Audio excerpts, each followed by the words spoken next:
अस्सलामुअलैकुम and welcome in study corner. तो आज के इस वीडियो में हम डिस्कस करने वाले हैं आईआर पॉलिटिकल साइंस का बहुत ही important topic emergence of balance of power in Europe, जिसे हम आज डिटेल एक्सप्लेनेशन के साथ डिस्कस करेंगे। तो वीडियो स्टार्ट करने से पहले like my video, subscribe my channel, press the bell icon button ताकि इस तरह की जो भी वीडियोज़ है वो आप तक पहुँच जाए।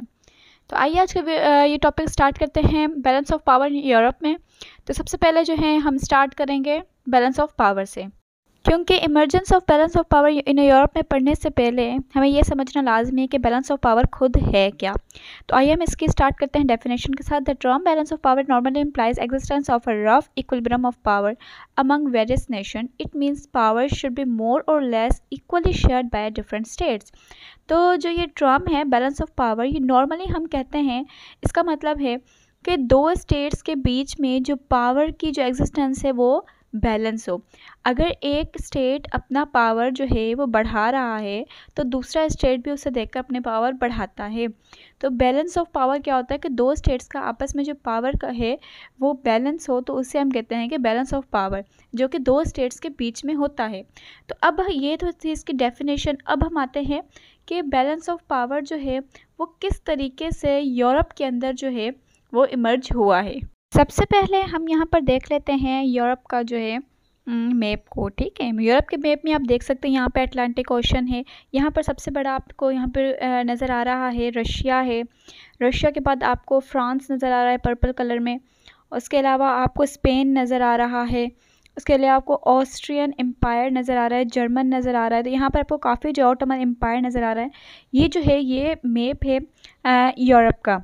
ठीक है, तो इस मैप को हमने देखा है, इसमें आपके पास फ्रांस भी आता है। तो सबसे पहले जो है हम देखेंगे इसके हिस्टोरिकल व्यू को, तो इसमें फ्रांस भी होता है। सबसे पहले हम फ्रेंच रेवोल्यूशन से इसे स्टार्ट करेंगे, फिर हम जाके समझेंगे कि किस तरीके से जो है यूरोप के अंदर बैलेंस ऑफ पावर जो है वो किस तरीके से इमर्ज हुआ, किन किन वजूहात की वजह से जो है इमर्ज हुआ, क्यों हुआ, किसने किया, ये सब हम जो है इसका हिस्टोरिकल व्यू देखकर फिर ही हम इसे पढ़ेंगे।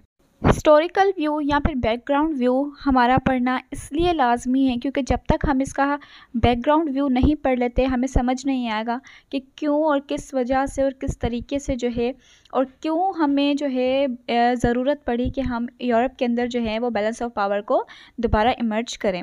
तो उसके लिए हम जो है अभी हिस्टोरिकल व्यू इसका पढ़ने लगे हैं। तो हम यहाँ से स्टार्ट करते हैं फ्रेंच रेवोल्यूशन से। ठीक है, हमने फ्रेंच रेवोल्यूशन 1789 में जो है फ्रेंच रेवोल्यूशन हुई फ्रांस के अंदर।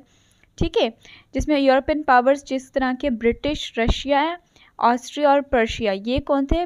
यूरोपियन पावर्स थे। ये कितने हैं आपके पास? 5 हैं, British, Russia, Austria and Persia. ठीक है, इनके बीच में हुआ form coalition to restore monarchy.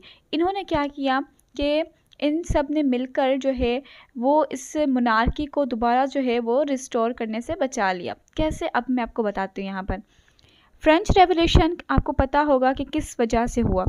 ठीक है, फ्रेंच रेवोल्यूशन हमारा हुआ था कि जिस तरीके से जो फ्रांस है उसके अंदर क्या था कि काफ़ी ज़्यादा जो है वो क्या था, मोनार्की का राज था। वहाँ पर जो है वो बादशाहत का राज था। वहाँ पर चर्चिस का माना जाता था।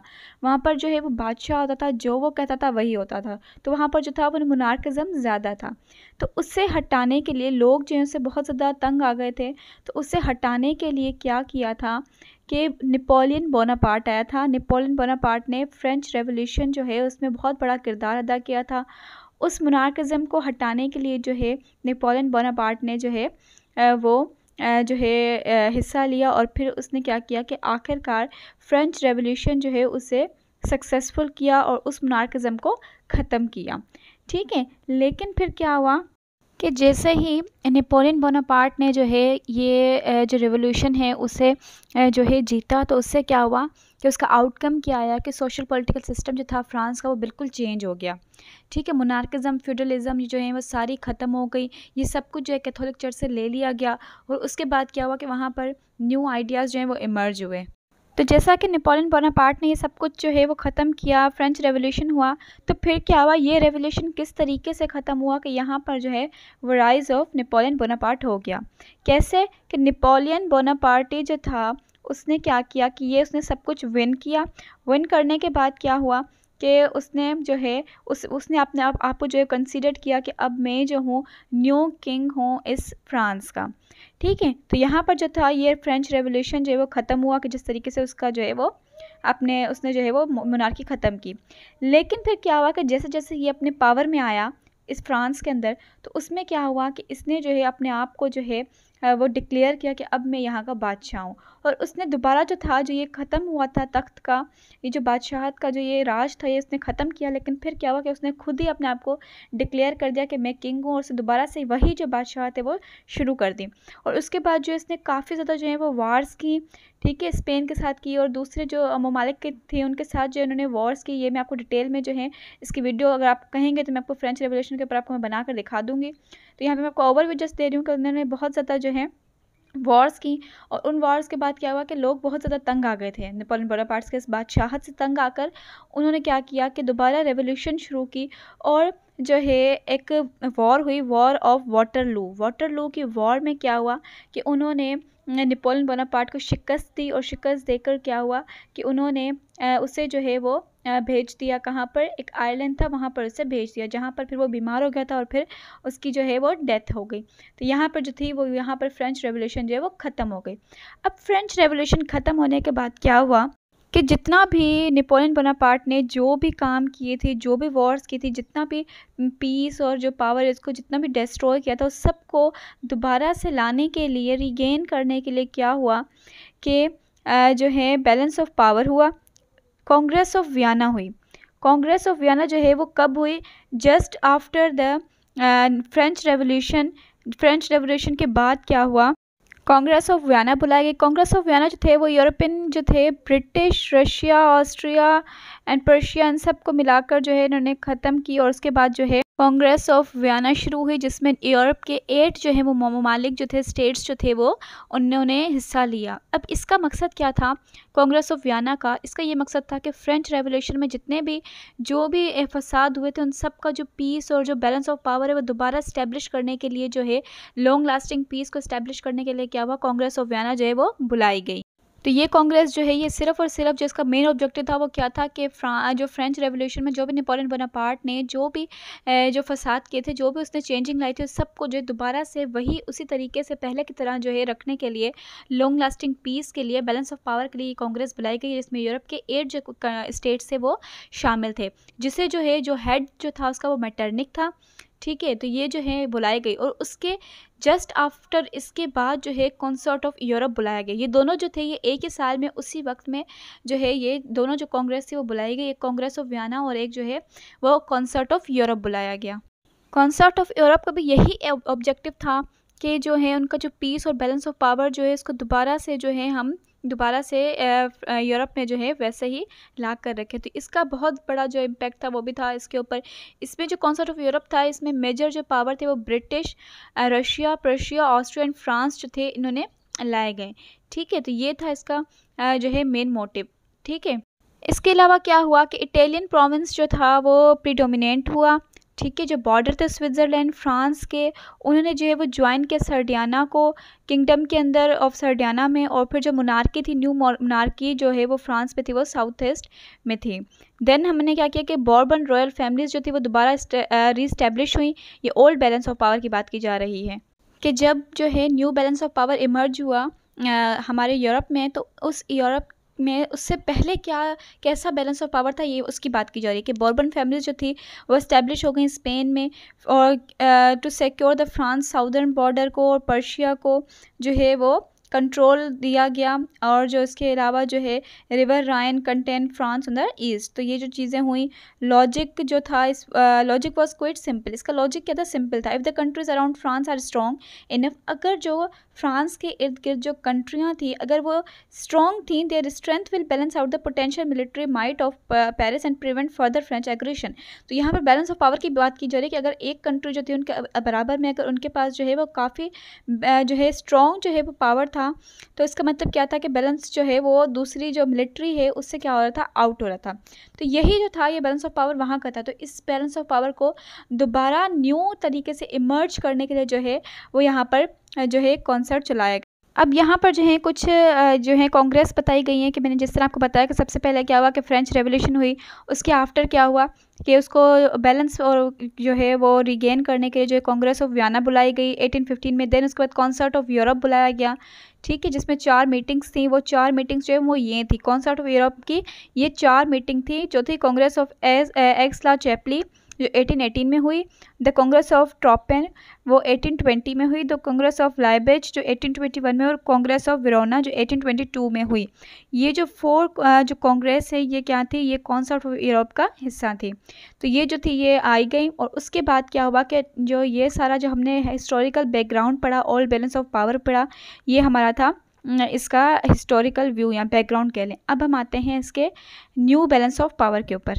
जिस तरह आपको पता चल गया कि हमारा जो है किस तरीके से जो है वो हमारा जो है बैलेंस ऑफ पावर ओल्ड था, किस तरीके से हमने हिस्ट्री पढ़ी, आपको समझ आ गया होगा कि हमने जो हिस्ट्री पढ़ी कि किस तरीके से जो है वो बैलेंस ऑफ पावर जो था वो सारा तबाह किया था बोनापार्ट ने, और उसके बाद जो है दोबारा जो है वो ज़रूरत पड़ी थी न्यू बैलेंस ऑफ पावर की। तो अब हम पढ़ते हैं यहाँ पर न्यू बैलेंस ऑफ पावर किस तरीके से इमर्ज हुआ यूरोप के अंदर।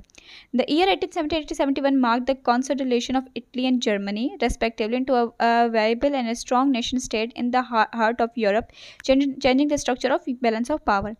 अब क्या हुआ 1870 और 1871 के अंदर ये बहुत ज़्यादा जो है इटली का जो है वो माना जाता है कॉन्सिडरेशन। इसमें क्या हुआ कि जर्मनी और जो इटली है उन्होंने जो है हिस्सा लिया था, ठीक है। इसमें स्ट्रॉन्ग नेशन स्टेट्स थे, और जो न्यू बैलेंस ऑफ पावर थे ये क्या थे, हार्ट ऑफ यूरोप थे, ठीक है। इसमें जो है इसका वजह क्या हुई कि इसमें जो है स्ट्रक्चर जो है वो बैलेंस ऑफ पावर का जो स्ट्रक्चर है वो काफ़ी जो है वो चेंजिंग आई। जो पहले बैलेंस ऑफ पावर था उससे जो न्यू बैलेंस ऑफ पावर था उसमें बहुत ज़्यादा चेंजिंग थी, ठीक है। With the creation of Germany in 1817, अब आपको पता है कि creation of Germany after concert of Europe क्या हुआ कि जर्मन की जो है वो क्या हुई कि ना क्रिएशन हुई।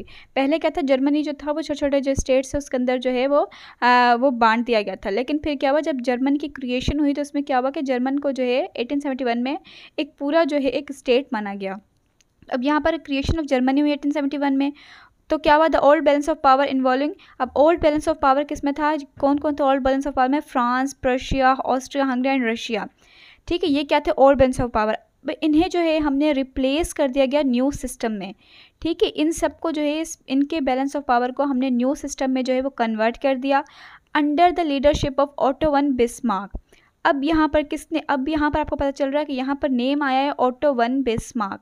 ओटो वन बिस्मार्क जो है उसने क्या किया था, न्यू बैलेंस ऑफ पावर का इमर्जेंस जो है वो यूरोप में किया था। तो अब जो है आपको यहाँ पर पता चल गया कि कौन था ओटो वन बिस्मार्क। आप इसका नाम जो आप याद रखें, ठीक है। तो क्योंकि अभी यहाँ जो है हम इसके अलाइंसेस वगैरह को पढ़ेंगे आगे चल के, ठीक है, क्योंकि इसका बहुत बड़ा जो है वो किरदार है इसके अंदर, ठीक है। अब हम आते हैं कि इसमें कौन कौन सी अलाइंसेस हुई।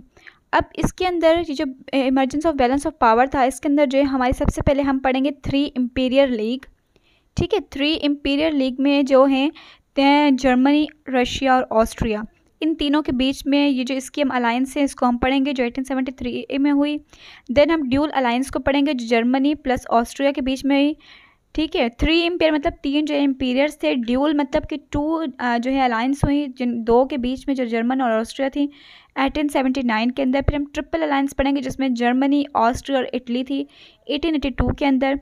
देन हम रशियंस ट्रीटी पढ़ेंगे जो जर्मनी प्लस रशिया के बीच में थी जो 1887 में हुई, ठीक है। फिर हम ट्रिपल इंटेंट और एलाइड पावर को पढ़ेंगे। यहाँ पर क्या हुआ, सेंट्रल पावर, यहाँ पर हम एलाइड पावर जब पढ़ेंगे तो वो थे फ्रेंको रशियन अलायंस जो 1894 में हुई। द इंटेंट कॉर्डियल जो फ्रांस और ब्रिटेन के बीच में 1904 में हुई।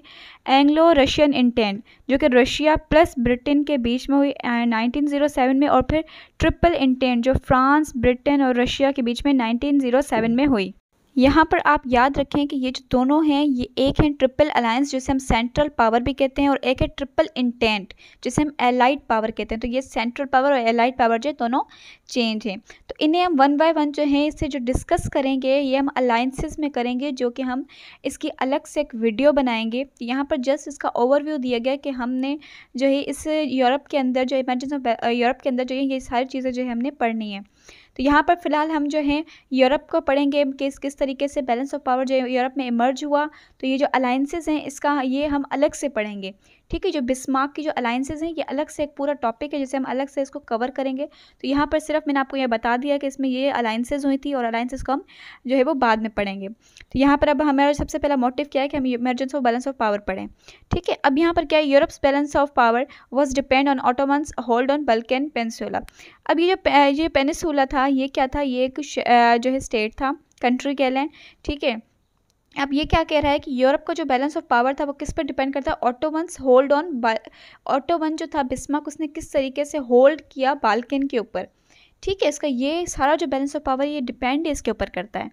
ये हम पढ़ते हैं, this balance of power programme is best demonstrated in humans Europe's relations with the so called sick man of Europe और द ऑटोमन एम्पायर। अब ये जो है, ये जो बैलेंस ऑफ पावर था, ये प्रोग्राम था, ये बहुत ही ज़्यादा अच्छा जो डेमोन्स्ट्रेटेड था यूरोप के रिलेशन में था, मतलब यूरोप वालों के लिए, उसके रिलेशंस के लिए ये बहुत ज़्यादा जो है बेस्ट माना गया था। इससे जो है माना गया था सिक मैन ऑफ यूरोप। इसका दूसरा जो हमने इसे नाम कह दें सिक मैन ऑफ यूरोप, इसे कहा जाता है, जिसे हम या तो हम इसे ऑटोमन एम्पायर भी कहते हैं। ऑटोमन एम्पायर का दूसरा हम जो है सिक मैन ऑफ एम्पायर भी हम इसे कह सकते हैं।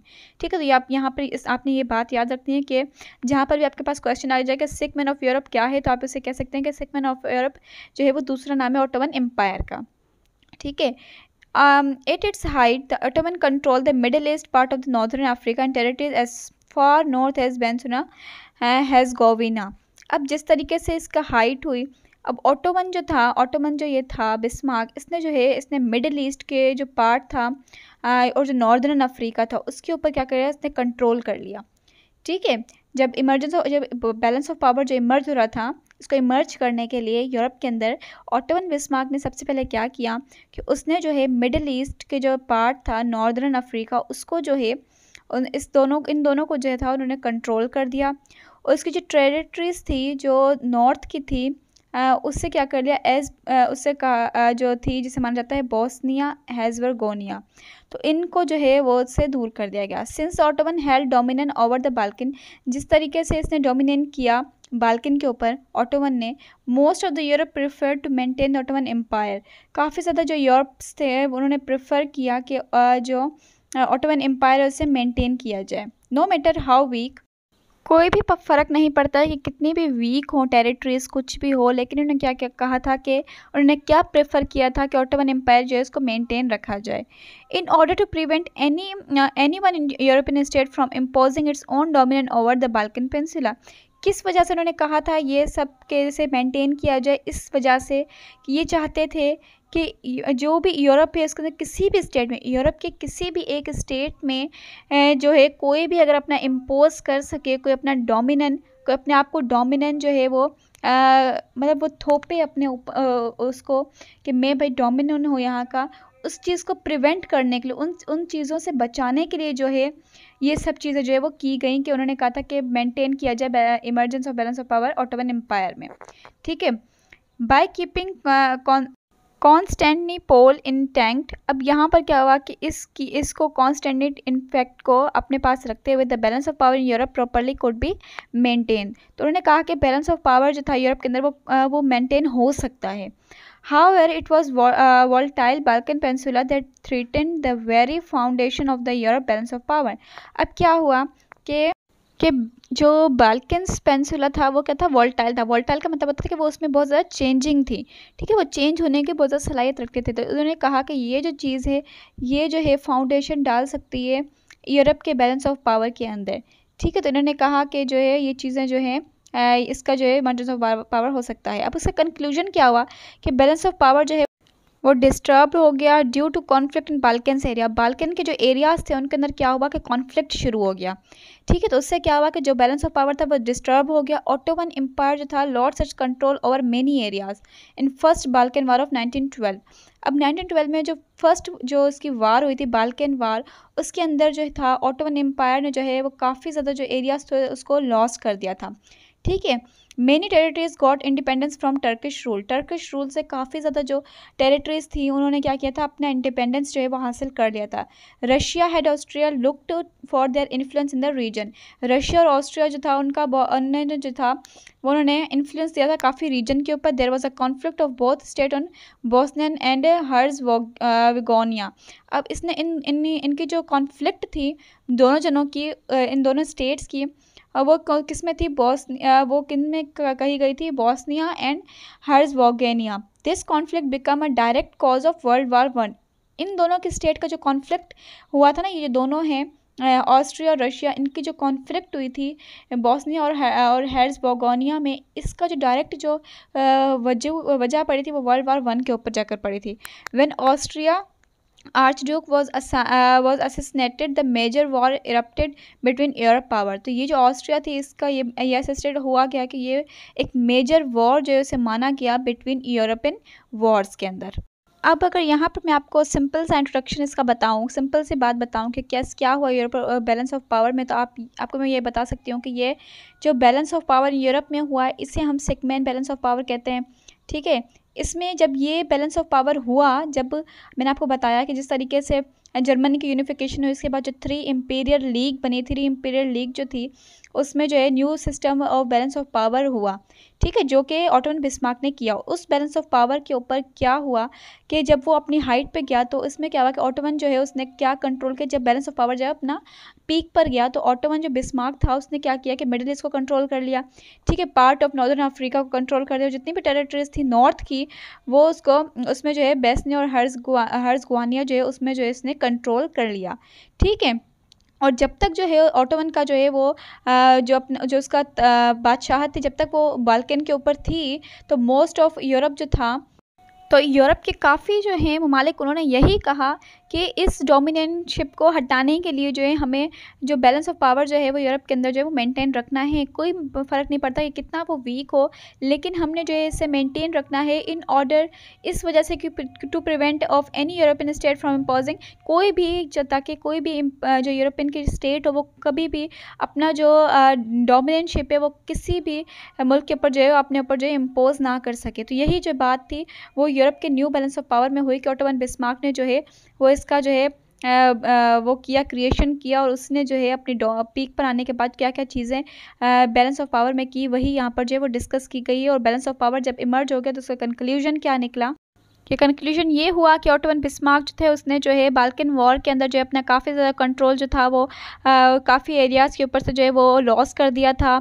और जो रशिया था और ऑस्ट्रिया था उन्होंने जो है एक रीजन के ऊपर जो इन्फ्लुएंस किया था, और जो ऑस्ट्रिया थी और जो कहते हैं आप यहाँ पर रशिया थी, उन दोनों ने जो है उनकी जो कॉन्फ्लिक्ट हुआ था, उस कॉन्फ्लिक्ट के बाद जो है वो डायरेक्ट जो है थी वो वॉर जो है वर्ल्ड वॉर वन के ऊपर जाकर पहुंची थी। उसके कॉजेज़ जो थे वो वहाँ पर थे रशिया और ऑस्ट्रिया के बीच में, और ये जो ऑस्ट्रियन जो थे ये मेजर वॉर जो है वो मानी गई थी यूरोपियन वार में। तो बस यही था बैलेंस ऑफ पावर के अंदर, ये किस तरीके से जो है बैलेंस ऑफ पावर इमर्ज हुआ, किस तरीके से 3 इम्पीरियल लीग के बाद जो है न्यू बैलेंस ऑफ पावर का क्रिएशन हुआ, किसने किया, ऑटोमन बिस्मार्क ने किया, और उसमें क्या क्या हुआ कि उसके आने के बाद जो उसने क्या क्या किया कि उसने जो है काफ़ी एरियाज़ को अपने ऊपर ले लिया, उसे डोमिनेंटशिप कर ली। तो यही पे बात जो है इसमें की गई है।